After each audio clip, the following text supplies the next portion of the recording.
moderate income threshold. And there you'll see N's and Y's. Either the business makes what is the HUD low to moderate income.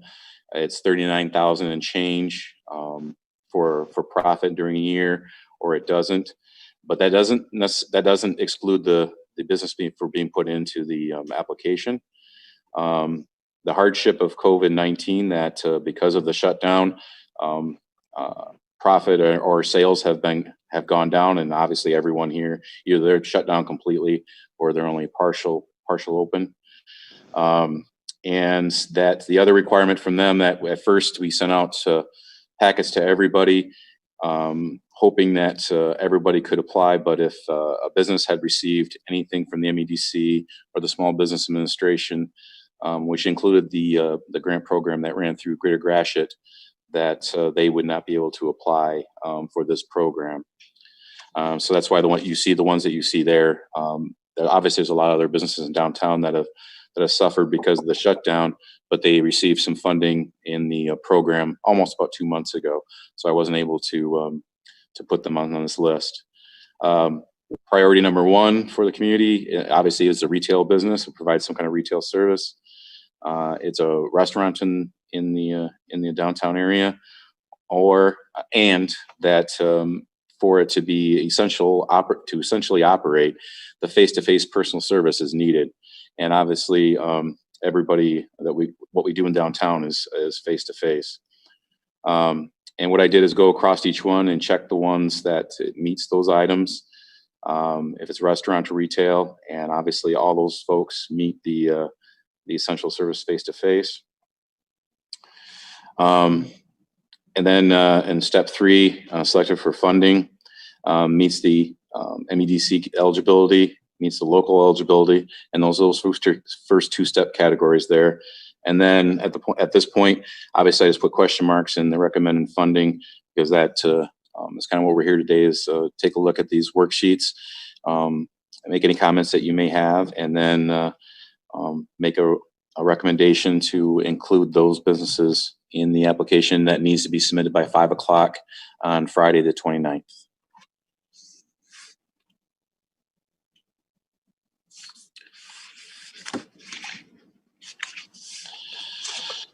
So from there, I guess, would you want to go through them one by one, or do you want to just go down the list and pick out one and talk about any comments, or however you'd like to proceed? Is there a limitation in terms of how many applications we can send in? Or? No, the maximum grant amount is $50,000. The state of Michigan has $1 million for this program for the whole state of Michigan. There's 10 regions across the state. They're guaranteeing that a $50,000 grant, or up to $50,000, will go to at least one region. So that's $500,000 of the $1 million. So the rest of it's kind of a, what can we get? Speaking with our MEDC reps and looking at the funding that was provided to some of the other businesses in the previous program, I kicked out to them because there must be a minimum $2,000 request for each of the businesses. In the first round or the first program, it shouldn't be a round because it's a different program. Businesses ranged from $500 to $2,000 in Gratiot County. So what I asked MEDC was, well, wonder if we put in a request for each of these businesses to receive $2,000, because that's the minimum, to request. And would that help in our chances of this getting funded for some kind of funding to these businesses? So that was my thought, but we can ask up to $50,000, and so far these are the businesses that have applied that would qualify for this program.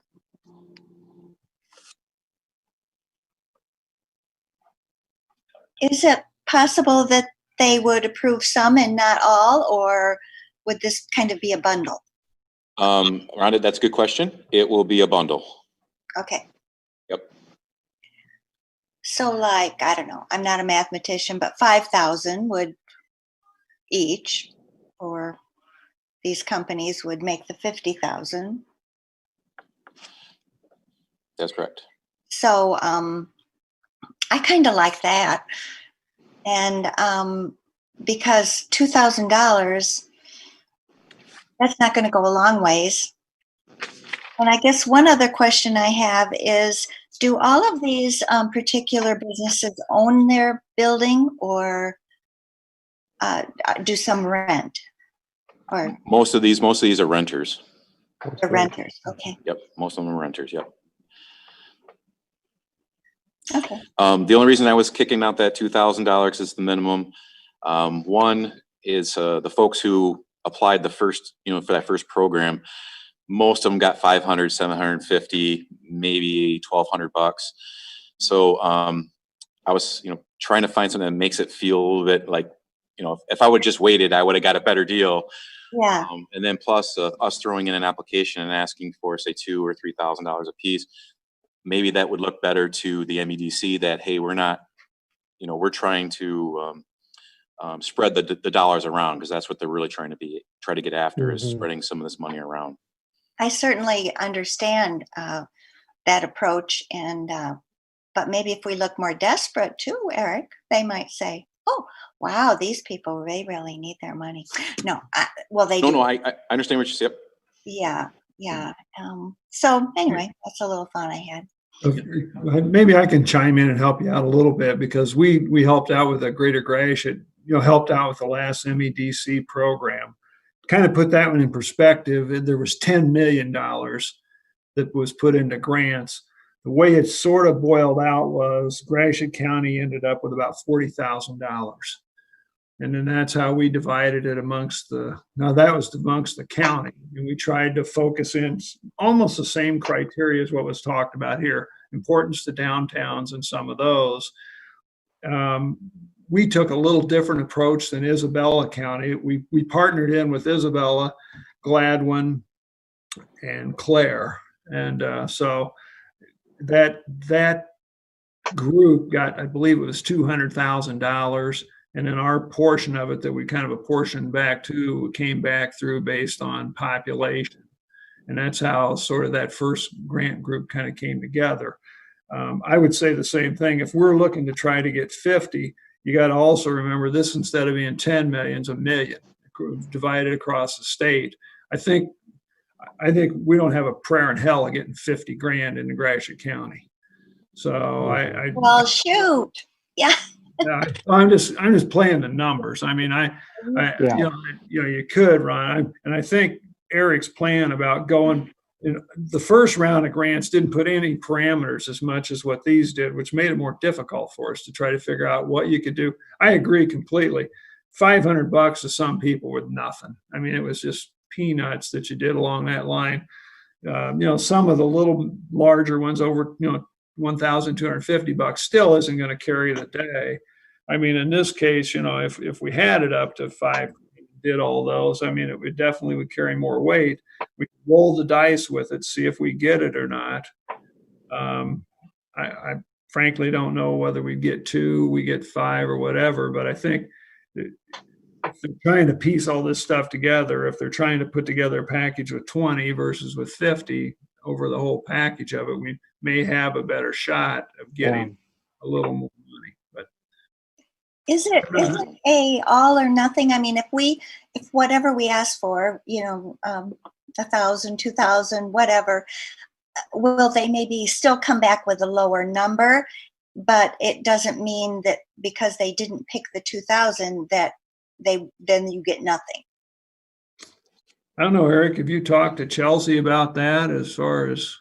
Yeah, it's an all or nothing. When we send this in on Friday, it'll be what we've asked for. Say it's these 20,000. If we did 2 for each of the 10 here, that's say we put in a grant for $20,000.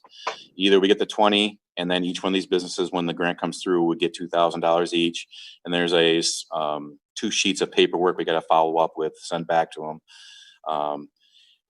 Or you ask for 5, and it's the 5. But what I kicked out to her was, is the goal to try to spread it around, or does MEDC have some focused areas they really want to spend it in? They've guaranteed each region will get one of these up to 50,000.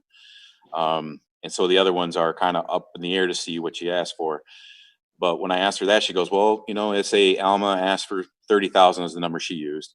and then say Ludington used 20,000.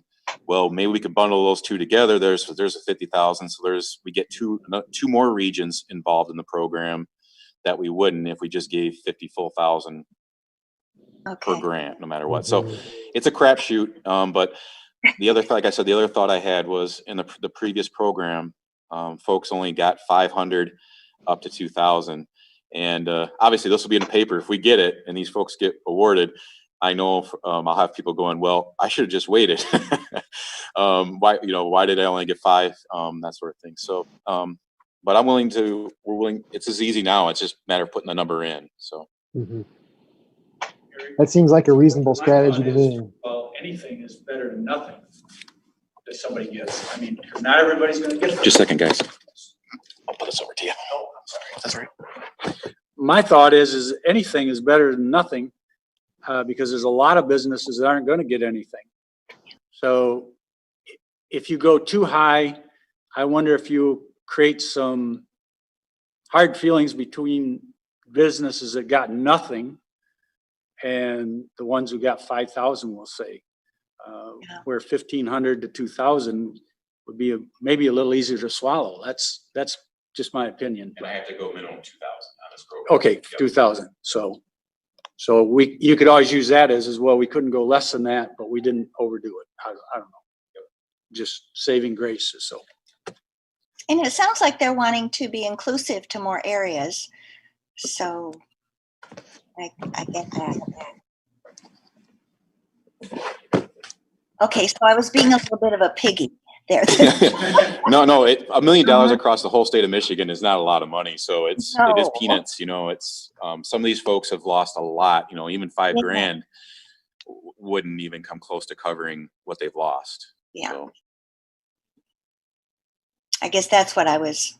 No, it's not a bad thought at all of what you've had and where you're at. We're just playing guess strategy here. Yeah. There's no doubt about it. So I don't know. Well, maybe we could make it 2,500. A little they couldn't do that. Yes, we could do that. If that's what you like to do. Yeah. Well, if that's does 2,500 sound good to everybody? Works for me. The three here, Joe, Ken, and Ken, think that's a good number. Yeah. Okay. Works for me. Okay. All righty. Now, if we don't get anything, I'm going to feel bad. No, this is just it's like I told all those folks that are on this spreadsheet. It's just a crapshoot, and it only took like 10, 15 minutes to fill the paperwork out. And if we get it, great. If not, it was worth a shot. Oh, I'm glad to hear it didn't take too much. It didn't take them long to fill this out. No. Mm-hmm. No. Good.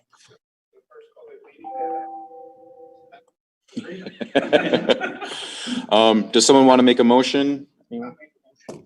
Joe has made a motion. I'll support. Okay. All right. All in favor to submit a grant application for the 10 listed businesses and this Friday, March 29th or May 29th for $2,500 each. All in favor? Aye. All right. It passes. Okay. Just a quick note for you guys. The parking lot 4 and 8 is under construction right now behind the Opera Block. It's all milled out. That happened on Friday. Right now we're waiting for them to come back and start the drainage work in the alleyways. So that's the next step for that. We have to be done before the end of June. So it's coming right up, and but we'll finally get that project will finally be done. Good.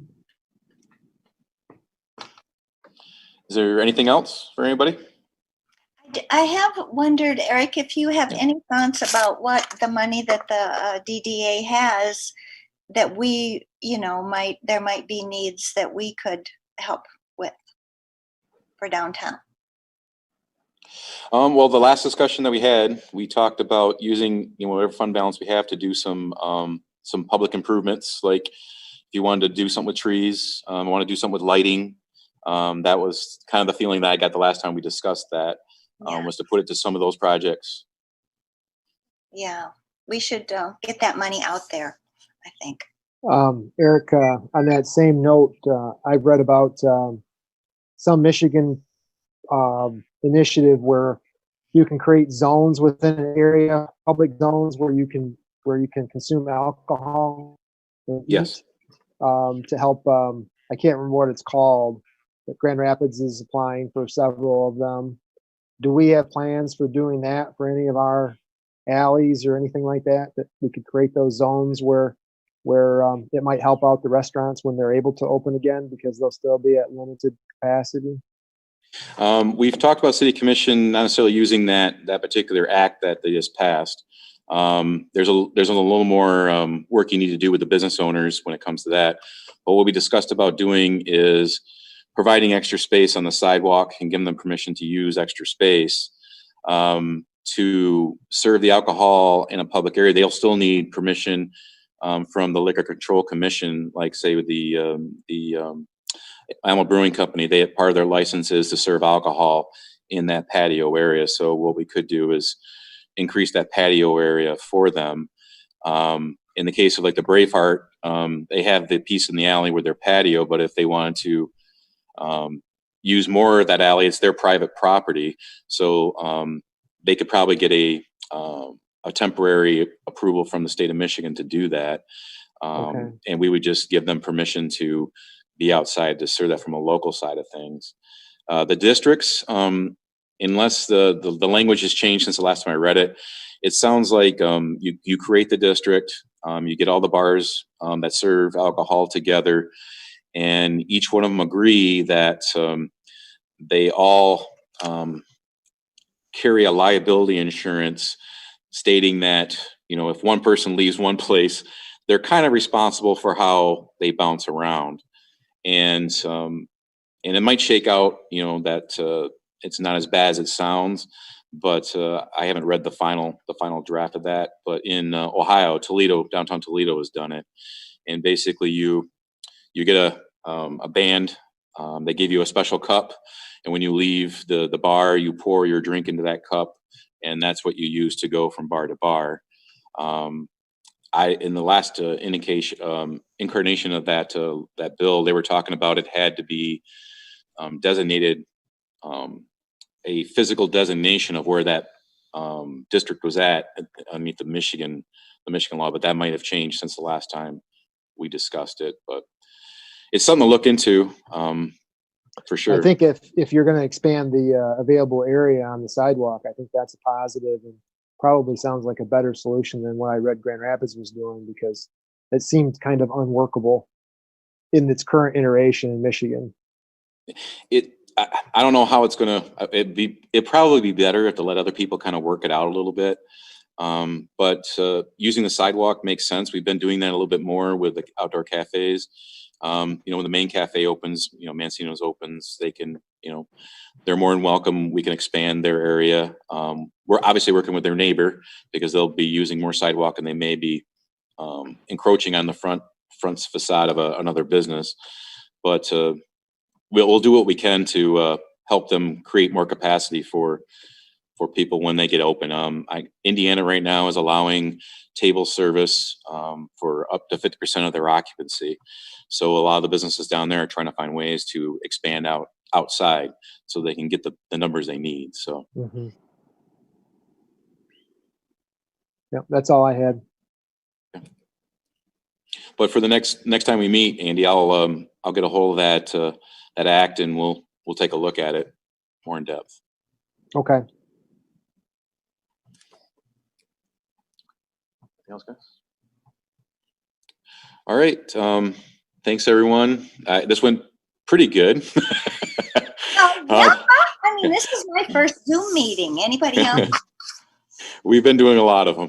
Yeah. Well, it's if I didn't have my IT guy around here, I don't know what I'd be We got ours too online. Aaron's helped me put this all together, so I appreciate Aaron's help. Thank you, Aaron. Well, have a good rest of your day, folks, and we'll see you hopefully in a real meeting in July. Okay. Great. Take care. Thank you, Eric. Thank you. Yep. See you guys. Bye. Bye.